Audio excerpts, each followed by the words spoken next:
Olá a todos, bem-vindos à primeira entrevista nesta série digital sobre pandemias e história na era da Covid-19. Para esta primeira sessão, convidei o André Silva, investigador integrado do CITSEM da Universidade do Porto.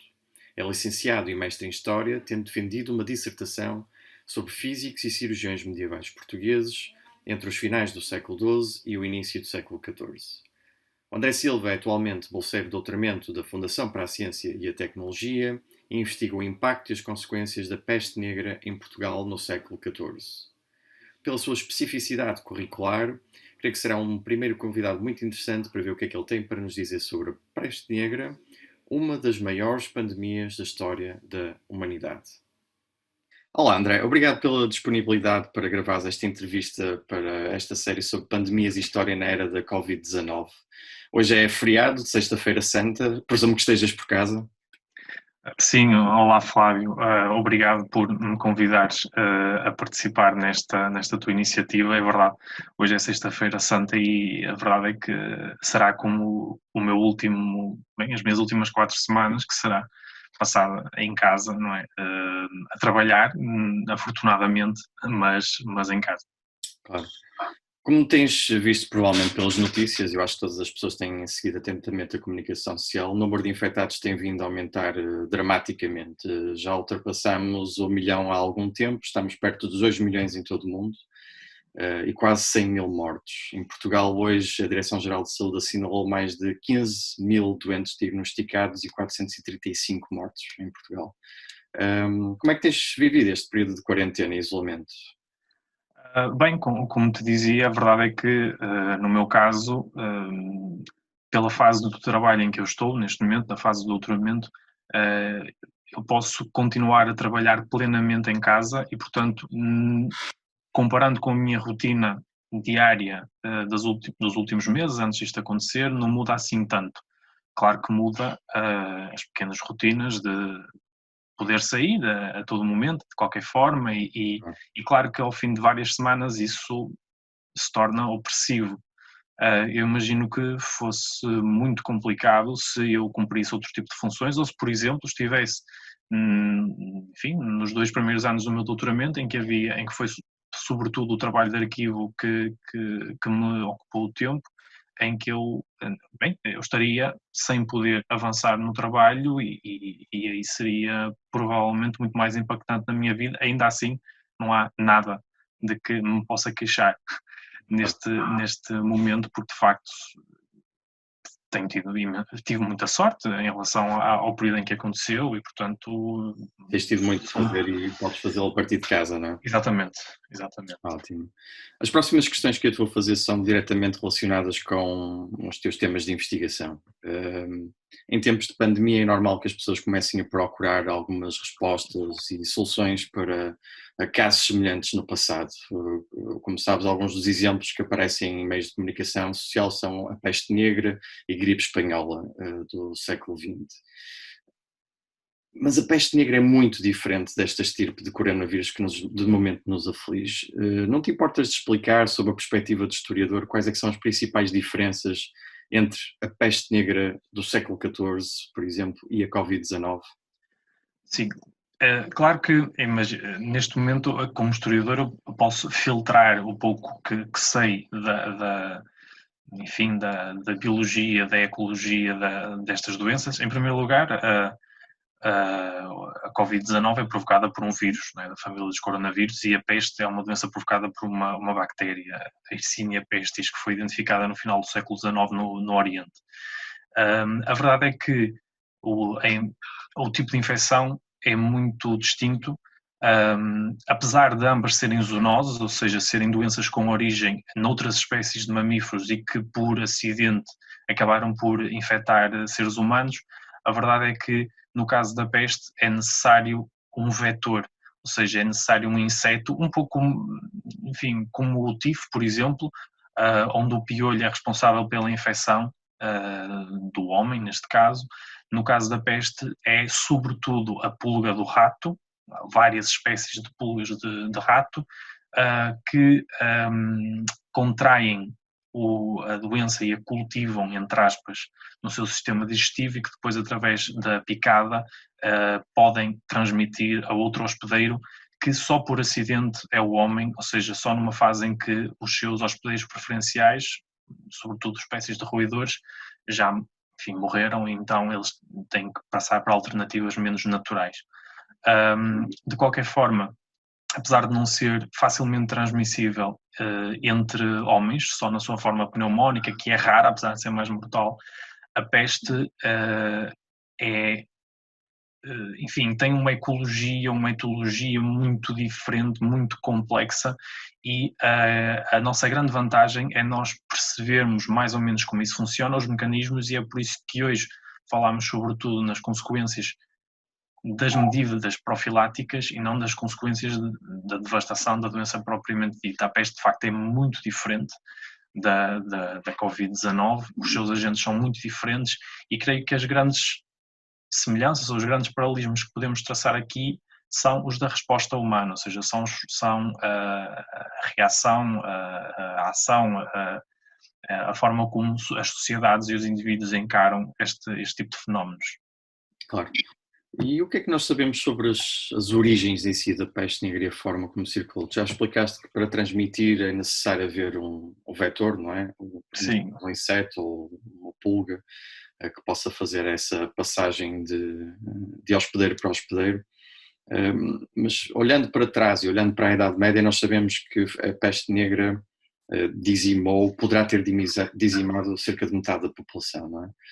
Os números são sempre muito largos, porque é difícil também de saber com exatidão qual é que terá sido a capacidade de destruição desta doença.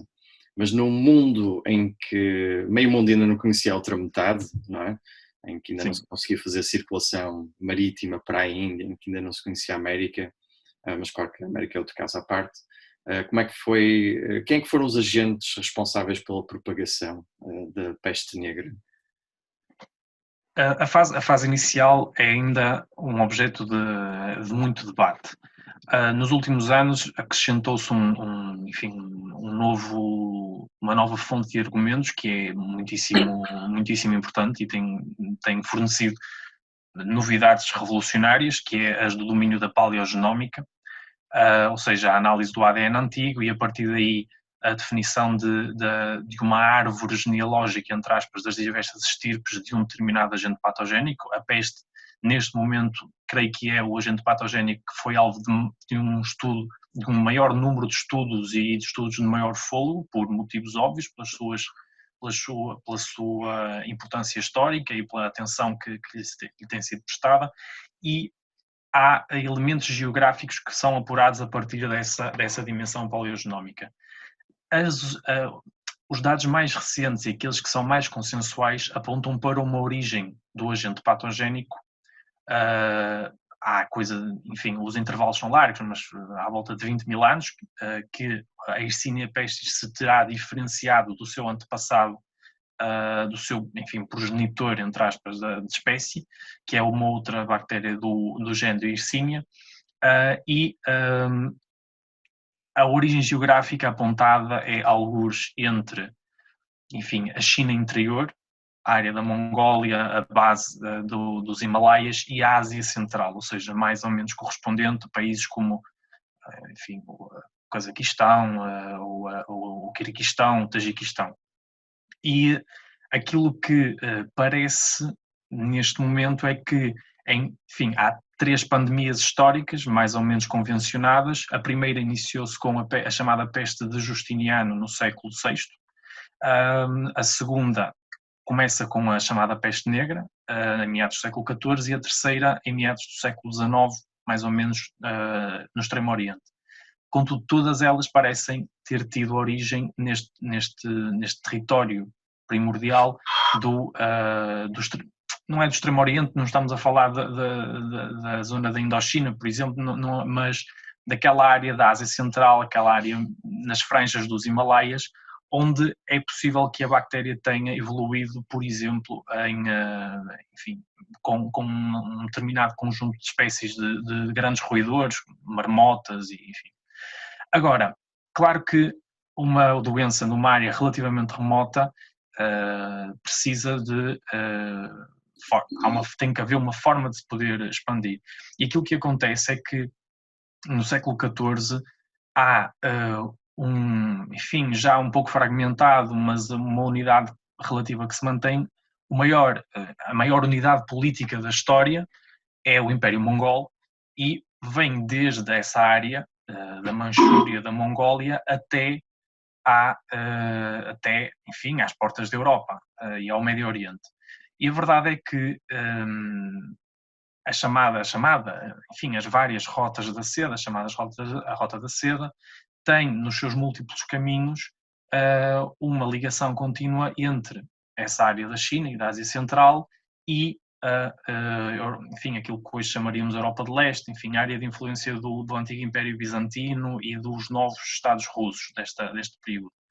E então há movimentações de tropas muito importantes nesta fase, enfim, na primeira metade do século XIV, e, enfim, a chamada Horda de Ouro tinha territórios na atual Ucrânia. E um desses tinha sido cedido aos genoveses, que é a cidade de Cafa, e a narrativa clássica da introdução da peste na Europa seria a de que, num conflito entre as tropas da Horda de Ouro e os genoveses, fortificados em Cafa, teriam sido catapultados corpos de doentes com peste, e a partir daí teria sido então infectado um conjunto de genoveses que, fugindo em barcos, teria sido responsável pelos primeiros focos de contaminação. Não sabemos se isso é verdade. Do ponto de vista epidemiológico, a doença, não faz sentido que a doença possa ser transmitida através de cadáveres, a menos que eles sejam desmembrados e que alguém respire aquilo que possa emanar dos corpos. Mas a verdade é que faz sentido que tenha sido através dessa movimentação, quer de exércitos, quer de mercadores, desde a China e enfim, das zonas mais orientais do Império Mongol até à Europa Ocidental. Há um problema, porque a identificação de, enfim, epidemias do tipo de peste, quer na China, quer, por exemplo, na Índia, é muito problemática para estas cronologias. Há alguns indícios que falam de algo que pode ser, que faz lembrar peste na sua descrição, na década de 1330 na China, mas ainda falta algo inequívoco, como, por exemplo, a identificação de ADN antigo em vestígios, em restos ósseos, em vestígios osteológicos de vítimas da peste, como já tem sido identificado para várias cronologias em vários pontos da Europa. Ou seja, apesar de ser uma doença, de ser um elemento natural, a verdade é que é a ação do homem, numa cronologia em particular, que promove, entre aspas, não é? E que acaba por, enfim, servir de meio difusor a esta doença, que de outra forma continuaria provavelmente restringida à sua área original, como se bem, enfim, lembrarmos de algo muito recente e absolutamente assustador na sua mortalidade, na sua ação, o ébola, apesar de tudo, se manteve mais ou menos circunscrito à área da África tropical, ainda que seja uma área muito considerável entre, enfim, a República Democrática do Congo e a Serra Leoa, por exemplo. Obrigado, André. Isto faz-me pensar em mais algumas questões que são mais ou menos relacionadas e podem ter alguma importância para quem gosta de pensar entre os acontecimentos passados e a pandemia que se vive atualmente. Porque no final de 2019 e no início de 2020, os meios de comunicação ocidentais começaram a ter as primeiras notícias desta pandemia na China, como estava a afetar cidades como Hubei e a região do Wuhan. Na altura parecia tudo muito distante, não é? A China ali a milhares de quilómetros, a afetar uma cidade que estava cercada, em que as pessoas não podiam sair de casa, e aquilo parecia aparentemente mais ou menos controlado. Parecia tão aparentemente controlado e distante que ninguém na Europa, especialmente os governos, parece ter demonstrado uma preocupação em iniciar ou adotar estratégias que pudessem prevenir a propagação deste vírus entre nós.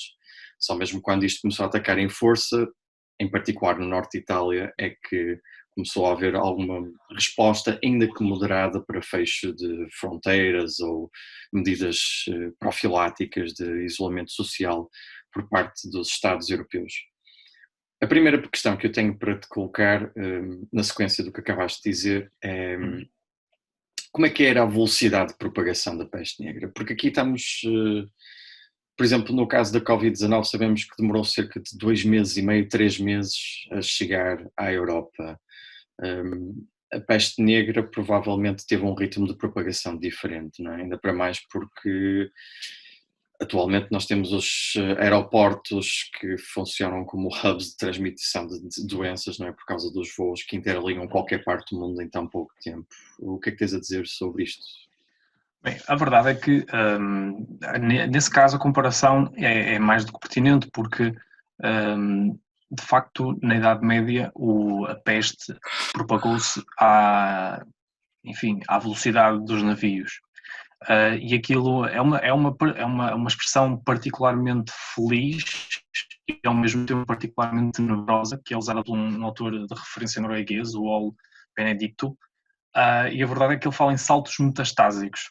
Isto complica ainda mais a compreensão da propagação da doença. E o que é que ele quer dizer com esta expressão?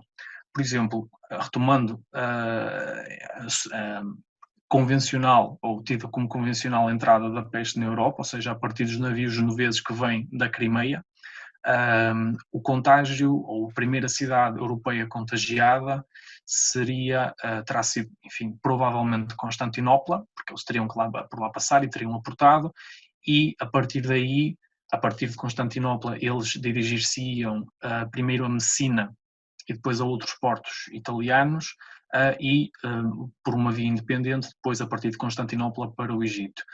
E em que é que isso resulta? Estamos a falar de 1347, mais ou menos.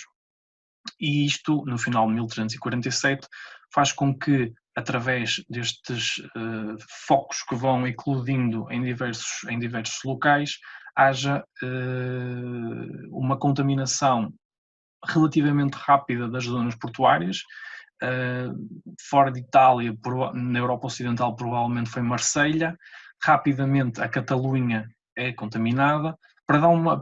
Enfim, falarmos só muito rapidamente disto, para dar uma ideia, o primeiro tratado contra a peste é escrito por um médico catalão e é terminado em abril de 1348. Ou seja, poucos meses depois de a doença entrar na Europa Ocidental, enfim, aquilo que nós hoje designamos como Europa Ocidental, já estaria, enfim, plantada, entre aspas, nos principais portos da Península Itálica, das ilhas do Mediterrâneo, da costa mediterrânica francesa e espanhola.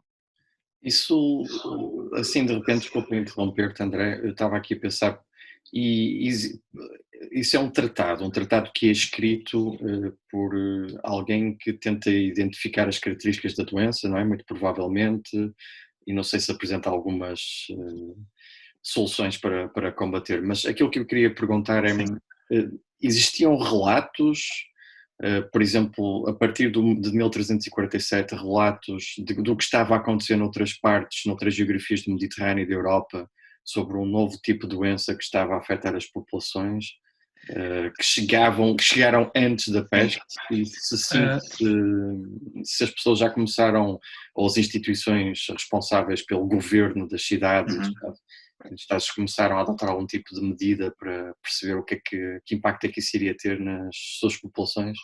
Sim, há alguns indícios de que, a partir de certa altura, sobretudo nos territórios que foram afetados mais tarde, tenha havido uma expectativa de que poderia lá chegar, ainda que houvesse muito pouco a empregar para combater um eventual surto de peste.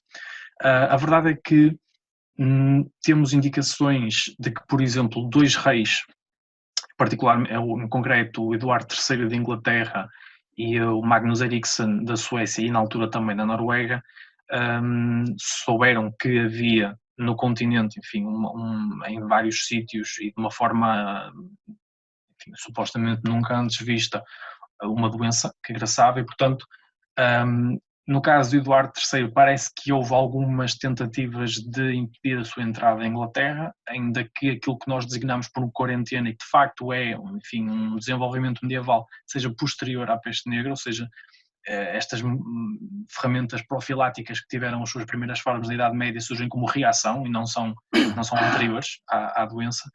a verdade é que, de facto, não foram eficazes e em, enfim, setembro, outubro de 1348, a doença já terá infectado os principais portos da fachada atlântica e chegado à Inglaterra. Ou seja, pouco mais, enfim, um ano talvez, depois de entrar na Europa, toda a costa europeia, mediterrânica e atlântica estava já praticamente sob a influência da doença. Quanto ao rei sueco, foi uma carta aberta, enfim, o modelo existe também em Portugal, não é? Saibam todos quando esta carta virem, à maneira sueca, avisando as instituições do seu país, as autoridades que, muito previsivelmente, aquele mal que estava a agraçar noutros países chegaria ali também e, portanto, enfim, às formas espirituais, sobretudo, mas também seculares que houvesse para combater ou tentar amenizar ou atenuar qualquer dano da doença seriam para ser empregues dentro do possível. Portanto, sim, há também algumas referências aí bastante mais macabras em relação ao espaço imperial, ou seja, às cidades do Sacro Império Romano-Germânico, onde, enfim, sabemos que a correspondência entre as cidades fazia com que muitas delas soubessem o que se passava nas outras antes de serem contaminadas, mas a verdade é que a ação da peste sobre esses espaços, por exemplo, sobre a atual Baviera, enfim, aquela área central e relativamente próxima dos Alpes desse espaço, não é, a ação da peste ainda não é bem entendida e durante muito tempo julgou-se até que seria inexistente, por exemplo, na atual República Checa, que seria, enfim, teria sido poupada. Hoje sabe-se que não é bem assim e, portanto, é que ainda é um assunto em aberto. Isso é muito interessante, André, para perceber como é que, sobretudo para quem não conhece tão bem a Idade Média, para perceber como é que circulava a informação, que muitas vezes as pessoas dispunham de dados também antecipadamente e poderiam também agir de uma forma proativa e preventiva. A próxima questão que eu te tenho tem que ver com as instituições e os agentes responsáveis por tratar doentes com peste negra. Hoje em dia nós sabemos todas as informações relacionadas com a Covid-19 através da Direção-Geral de Saúde. Todos os dias temos os boletins televisionados por volta da hora do almoço. Sabemos o número de infectados, os materiais médicos disponíveis, hospitais especializados, as terapêuticas aplicadas, entre outros temas. É uma realidade muito diferente daquela para a Idade Média. Recuando para esse período, para o século XIV e para a fase de mitigação da peste negra na Europa, em particular em Portugal, quem é que eram as instituições e os agentes responsáveis? Foram criadas novas instituições, por exemplo, também? Havia o dever geral de confinamento das populações? Claro, eu acho que a grande diferença que deve ser estabelecida entre a chamada peste negra, que é então esta primeira epidemia transcontinental da segunda pandemia de peste, que é algo que dura isto na Europa Ocidental mais ou menos entre 1347 e 1352, mais ou menos, é que para estes homens se trata sobretudo de uma novidade. E muitas das ações quer de profilaxia, quer de combate à doença que nós veremos nos séculos seguintes, ou até algumas décadas depois, não existem na peste negra porque tudo aquilo era novidade para aqueles homens que estavam num território onde não se via algo daquele género há mais de 600 anos e é uma memória, essa da chamada da primeira pandemia, que é uma memória muito, enfim, muito distante e ao mesmo tempo pouco documentada. E então eles não sabiam como reagir e foi sobretudo reação. Curiosamente, nós que hoje falámos tanto de curvas epidemiológicas, a verdade é que a curva foi muito alta, o que quer dizer que na maior parte dos territórios a epidemia propriamente dita não durou mais do que 3, 4, 5 meses. Mas significa também que muito rapidamente foi atingido um pico absolutamente extraordinário e, enfim, a partir daí a mortalidade e a morbilidade foram tão espantosas como parecem ter sido. Curiosamente, não temos registros, os registros são sobretudo indiretos, não é? Fiscais, de testamentos, mas muitas das pessoas não tiveram tempo de fazer um testamento ou não tiveram a quem o fizesse. Muitos destes dados são mais completos, por exemplo, para o território ou para as áreas de maioria islâmica do que para a Europa.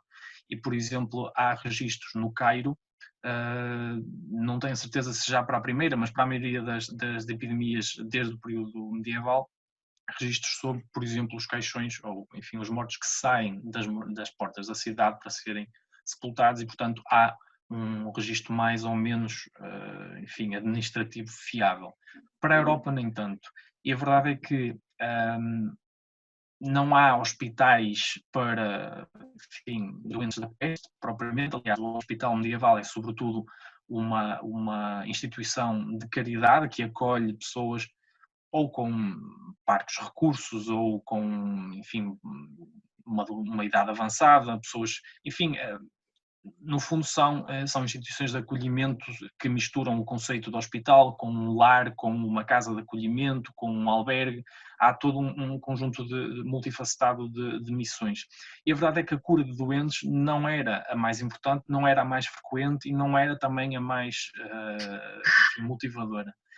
De facto, só no final do século XV é que começam a aparecer os primeiros, enfim, hospitais para pestíferos, algo que é muito pequeno, muito localizado e que é, enfim, vocacionado sobretudo para os pequenos surtos que marcam,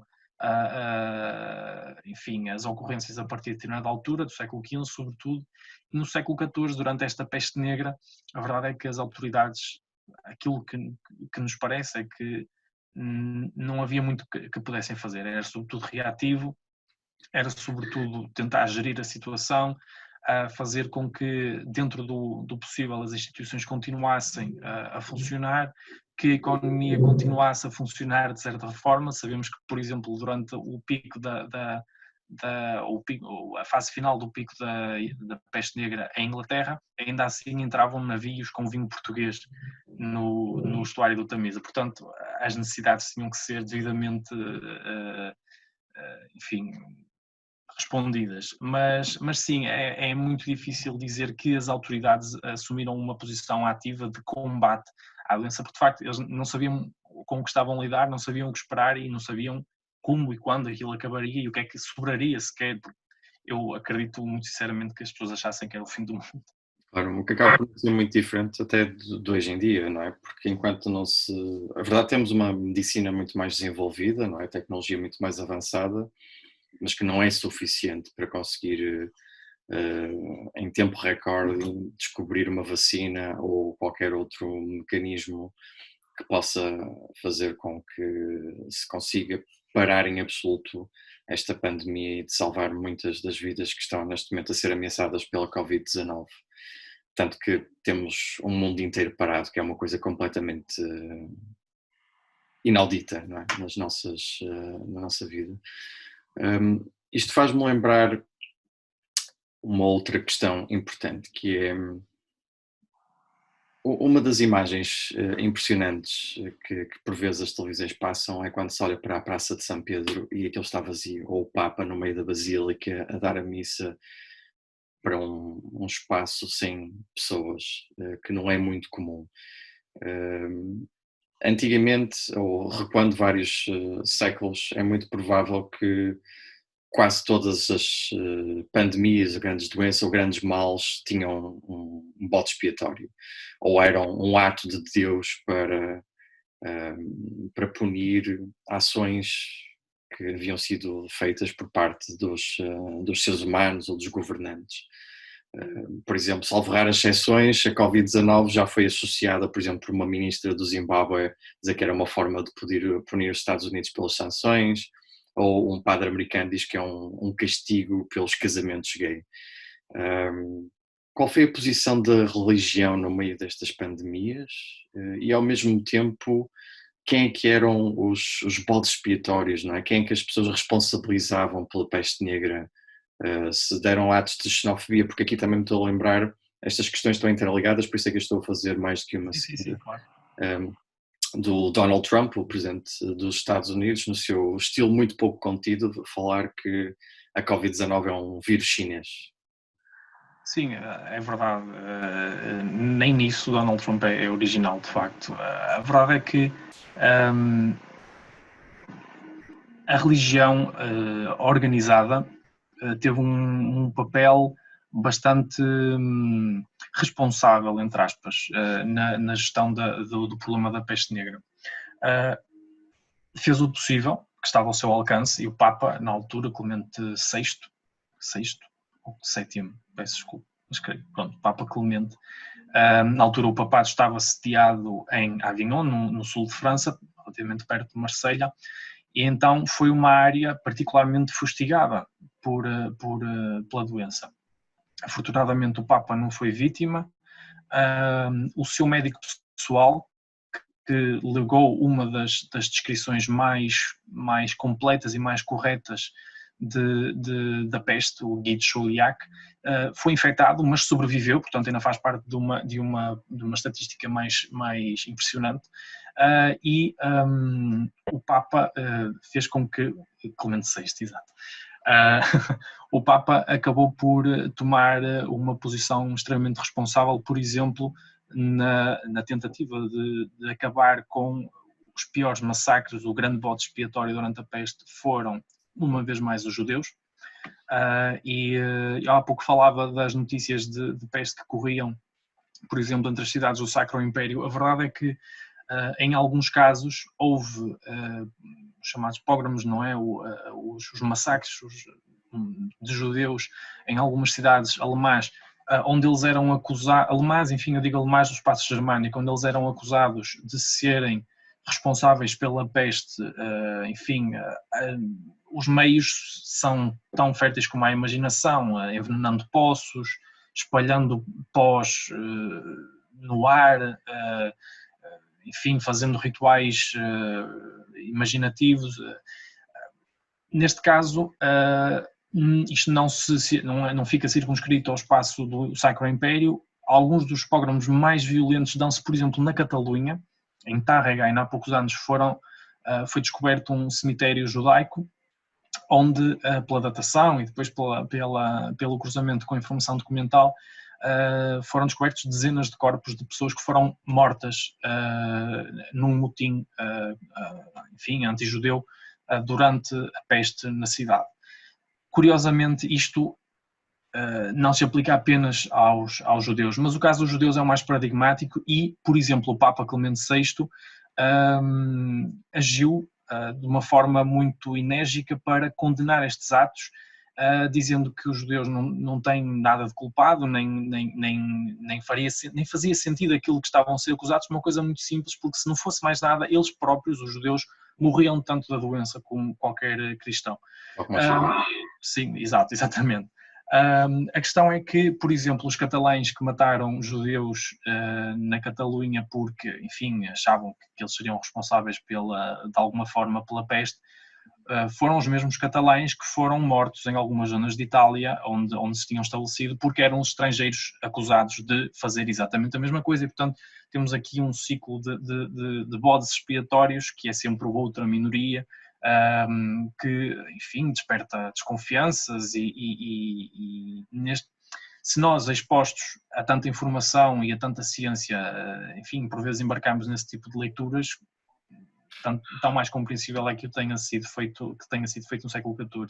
Também os leprosos, em alguns casos, foram os bodes expiatórios, enfim. Curiosamente, o Islão, como tem uma perspectiva muitíssimo distinta do cristianismo em relação, sobretudo, do pensamento islâmico clássico, há uma leitura, enfim, é uma leitura mais ou menos consensual no século XIV de um ensinamento do profeta que entende que o contágio não existe, o contágio, enfim, pelo menos a possibilidade de alguém transmitir uma doença a outra pessoa, e que no caso da peste, ninguém deve fugir de um local empestado, nem dirigir-se para um local empestado, porque isso seria um desrespeito do juízo divino, e morrer era a vontade de Deus. Se fosse um pecador, teria o castigo devido. Se fosse um bom fiel, seria considerado então como um mártir e ascenderia ao céu. Portanto, há uma leitura diferente e que previne este tipo de ações, enfim, heterodoxas, porque de facto entende que é uma ação divina e que ninguém tem que ir contra, desrespeitar ou questionar. Ok, obrigado. Estamos a aproximar do final desta entrevista. Eu vou juntar aqui alguns elementos que tinha pensado, que acho que é uma boa forma de rematar, que já falaste agora, de certa forma, de algumas consequências sociais gravosas que afetaram as sociedades europeias, em particular por causa da peste negra. Neste tempo de incerteza em relação à doença, também existe uma incerteza muito grande no que diz respeito ao futuro da economia das sociedades ou dos países, neste caso. Porque as empresas estão em layoff, outras estão a despedir os seus trabalhadores, as pessoas estão por casa, não conseguem cumprir as suas funções laborais na sua plenitude. Portanto, existe um grande risco de que possa haver uma recessão massiva, uma taxa de desemprego brutal. O número de pessoas que já submeteu um pedido de desemprego nos Estados Unidos já atingiu 16,6 milhões recentemente de cidadãos norte-americanos, o que é absolutamente impressionante. E nós sabemos, por exemplo, eu estava aqui a olhar para o lado e fui buscar o livro do Sabatino Lopes, cuja data extrema é 1350, ele coloca ali mais ou menos, ele diz que há um período de florescimento e de crescimento e desenvolvimento e de revolução comercial na Europa que é interrompido pela peste. Nós não temos resposta para o futuro, nem sequer conseguimos imaginar o que é que irá acontecer à economia global por causa desta pandemia. O que é que aconteceu à Europa depois da peste negra? Conseguiu recuperar rapidamente? Foi uma recuperação mais lenta? E para terminar, eu gostaria só de que pudesses deixar, por exemplo, uma mensagem sobre: foi tudo mau ou advieram elementos positivos desta pandemia que infelizmente matou tanta gente no mundo inteiro? Sim, é assim, é muito. Por vezes nós, tu sabes isso melhor do que eu ainda, por vezes nós, enquanto historiadores, temos que artificialmente dividir uma questão de conceptualização, quer temas, quer períodos. A verdade é que, pelo menos para o caso português, que é aquele sobre o qual me tenho debruçado nos últimos anos e que tem sido menos estudado neste âmbito, permite perceber que a doença teve consequências diferentes em cada território. E aqui podemos reduzir ou podemos diminuir a área de análise, enfim, entre casas. A casa onde matou a família toda e a casa onde não morreu ninguém. E, de facto, há um conjunto enfim, estrutural, em termos socioeconómicos, que tem depois responsabilidades na forma como enfim, um território ou uma determinada população pode recuperar ou adaptar-se a uma nova realidade. Há um livro muito interessante, eu tenho aqui alguns, de um autor, Stuart Borch, creio que o livro foi lançado pela University of Texas Press, e chama-se The Black Death in Egypt and England, a Comparative Study.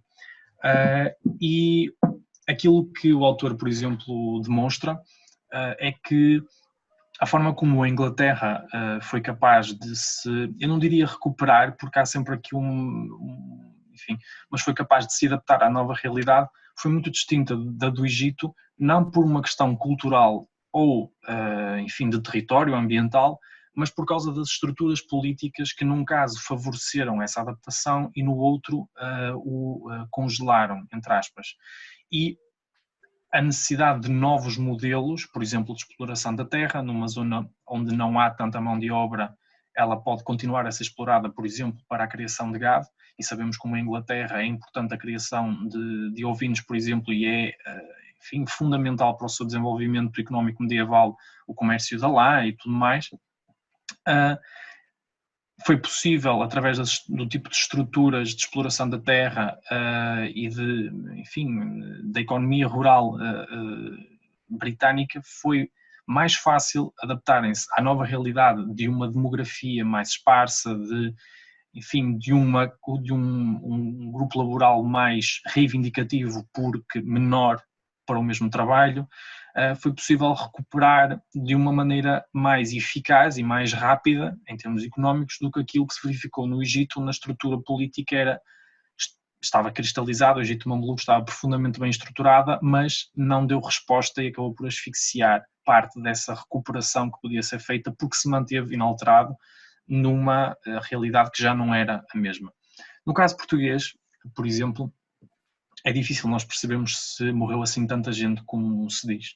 Não parece que em alguns sítios o impacto demográfico tenha sido tão grande, mas a verdade é que por vezes não é necessário que morra muita gente para que a economia e a sociedade estejam absolutamente desorganizadas. A questão é de que forma é que isto se faz. Eu creio que respeita muito a imagem, uma boa imagem do baralho. Ou seja, não quer dizer que o baralho tenha menos cartas, neste caso, mas de facto ele foi baralhado e foi dado de novo. E creio que é isso que acontece na maioria dos territórios da Europa Ocidental. Creio que há o aceleramento de alguns processos que já estavam em curso no plano socioeconómico. Por exemplo, creio que já havia sinais de, enfim, de algum desgaste do modelo de exploração da terra. Creio que isso é acelerado, ou enfim, a ruptura da ACE pode dar-se com algo, com uma peste. Creio que há um aceleramento, por exemplo, na transição para uma economia mais monetária, mas não creio que a peste por si tenha sido responsável por essa alteração, ou seja, é um catalisador. Eu penso que isso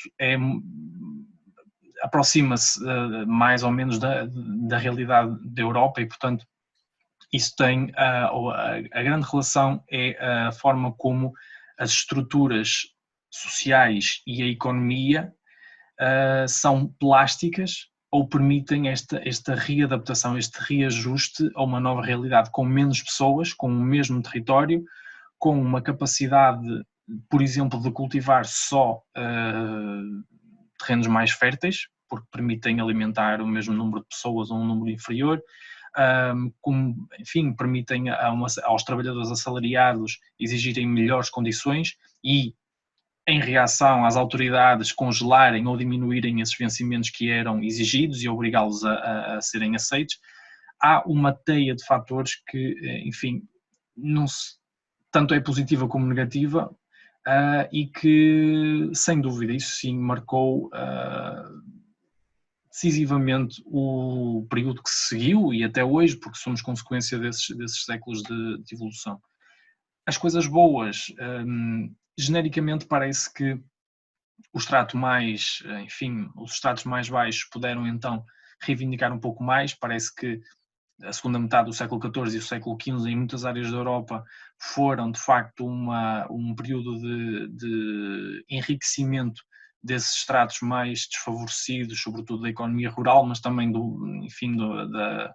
dos artifícios urbanos, e enfim, claro que estas comparações são sempre complicadas de fazer, mas consta que será necessário em muitas zonas chegar ao final do século XIX ou início do século XX para retomar o nível, enfim, de rendimento destas camadas mais populares que foi atingido no século XV.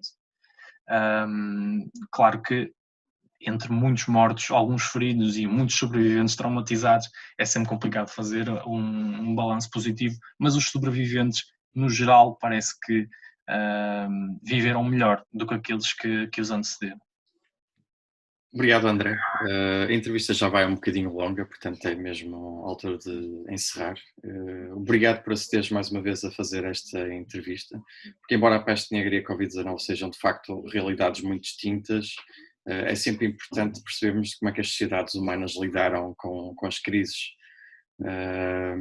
Resta-me voltar a agradecer. Espero que as pessoas em casa tenham mais ou menos algum tempo disponível para ouvir isto até ao final, porque já ficou um bocadinho mais longo que aquilo que estava à espera. Obrigado. Fica bem, André. Cuida de ti e dos teus e até breve. E espero que todos aqueles que nos veem de forma assíncrona no canal do YouTube do CITSEM desfrutem deste vídeo, que tenham aprendido algo. Se tiverem questões podem deixar nos comentários e provavelmente depois pode ser que uma pessoa consiga entrar em diálogo. Obrigado, André. Tchau. Obrigado, Flávio. Tchau. Deus.